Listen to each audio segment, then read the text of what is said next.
तो इस वक्त की बड़ी खबर आ रही है इजराइल ईरान युद्ध को लेकर, जहां पर ईरान ने भारत से अपील की है। बड़ी खबर, इजराइल पर दबाव बनाने की अपील की है। ईरान ने कहा है कि इजराइल पर प्रेशर बनाए भारत। तो बड़ा बयान ईरान का भारत को लेकर।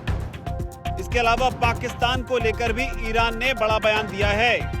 तो लगातार ऐसे मौके पर जब मिडिल ईस्ट में ईरान और इजराइल के बीच संघर्ष अपने चरम पर है, अमेरिका किसी भी वक्त सैन्य रूप से इस युद्ध में शामिल हो सकता है। तो ऐसी आशंकाओं के बीच ईरान ने अब भारत से अपील की है। ईरान ने कहा है कि भारत जैसे बड़े और शांति के समर्थक जो देश हैं, जो वैश्विक दक्षिण की आवाज माने जाते हैं, उन्हें इजराइल की खुले तौर पर आलोचना करनी चाहिए और इस मामले में अग्रणी भूमिका जो है वो निभानी चाहिए।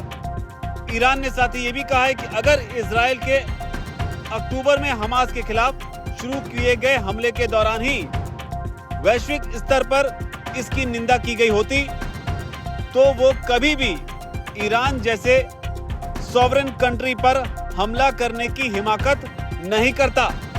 तो ईरान का ये बड़ा बयान। साथ ही ये भी कहा है कि IAEA ने खुद कहा था, यानी कि वो एजेंसी जिसे कि न्यूक्लियर वॉचडॉग के तौर पर देखा जाता है, उसे लेकर ईरान ने कहा है कि IAEA ने खुद कहा था कि ईरान की ओर से कोई सैन्य परमाणु गतिविधि नहीं चल रही है। लेकिन बावजूद इसके इजराइल का पक्ष लेते हुए ईरान के खिलाफ सैन्य कार्रवाई का समर्थन दुनिया भर में कई देशों ने किया है। ऐसे में IAEA की जो साख है उस पर भी सवाल उठते हैं। तो ये ईरान का बड़ा बयान है। साथ ही ईरान ने यह भी कहा है कि ईरान की जो रक्षा नीति है उसमें परमाणु हथियारों की कोई जगह नहीं है और ईरान को अपनी सुरक्षा के लिए इनकी जरूरत नहीं है। तो ईरान का बयान आपको बता दें, ईरान की तरफ से बोलते हुए ईरान के उप राजदूत मोहम्मद जवाद हुसैनी ने इन तमाम बातों को कहा है। उन्होंने आगे ये भी कहा है कि परमाणु हथियार हमारी रक्षा नीति का हिस्सा बिल्कुल भी नहीं है।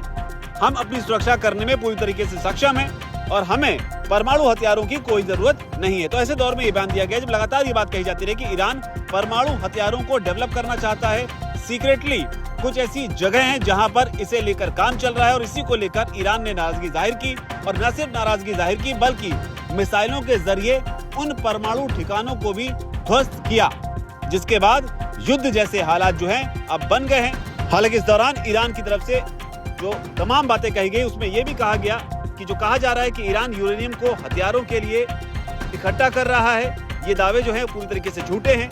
और जो बड़ी और अहम बात उन्होंने कही वो ये कही कि ये आरोप जो लगाए जा रहे हैं दरअसल ये एक एजेंडे के तहत लगाए जा रहे हैं ताकि ईरान में तख्ता पलट जो है वो किया जा सके और तख्ता पलट करना ही पश्चिम देशों का या कहें अमेरिका का एजेंडा है। तो ये बड़ी बात उन्होंने यहाँ कही है। इसके अलावा जो लगातार सवाल उठ रहे थे कि क्या पाकिस्तान का इस्तेमाल इस युद्ध में अमेरिका करेगा, क्या पाकिस्तानी सरजमी का इस्तेमाल कर ईरान में अमेरिकी सेनाएं दाखिल होंगी, क्या ईरान के परमाणु ठिकानों को ध्वस्त करने के बाद वहां से जो परमाणु सामग्री निकलेगी उसे पाकिस्तान में पार्क किया जाएगा।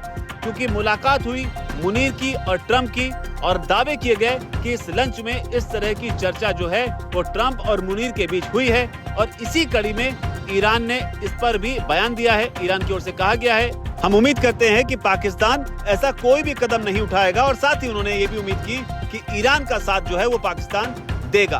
तो ये बड़ी बात है।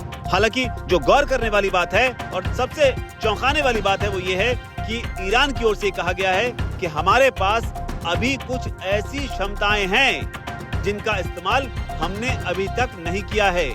उनका इस्तेमाल भविष्य में जरूरत पड़ने पर किया जाएगा। हमने उन्हें बचा कर रखा हुआ है, इसलिए बेहतर होगा कि कोई भी इस क्षेत्र को खतरे में डालने की कोशिश बिल्कुल भी ना करे। तो चेतावनी दी गई है ईरान की ओर से। कुछ ऐसी चीजें हैं जो ईरान के पास सीक्रेट हैं, जिनका इस्तेमाल उन्होंने अभी तक नहीं किया है और जरूरत पड़ी तो वो उसका भी इस्तेमाल करेंगे। तो क्या ये सीक्रेट चीजें जो हैं क्या कोई न्यूक्लियर वेपन है?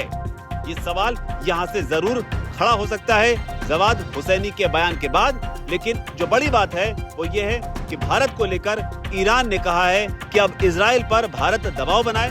हालांकि इस बीच आपको ये भी याद दिला दें कि जो भारत के लोग ईरान में फंसे हुए हैं उसे लेकर ईरान ने अभी थोड़ी देर पहले ही अपने एयर स्पेस में भारतीय विमानों के लिए छूट दी है, जबकि तमाम अंतर्राष्ट्रीय उड़ानों पर यहां पर रोक लगाई गई। लेकिन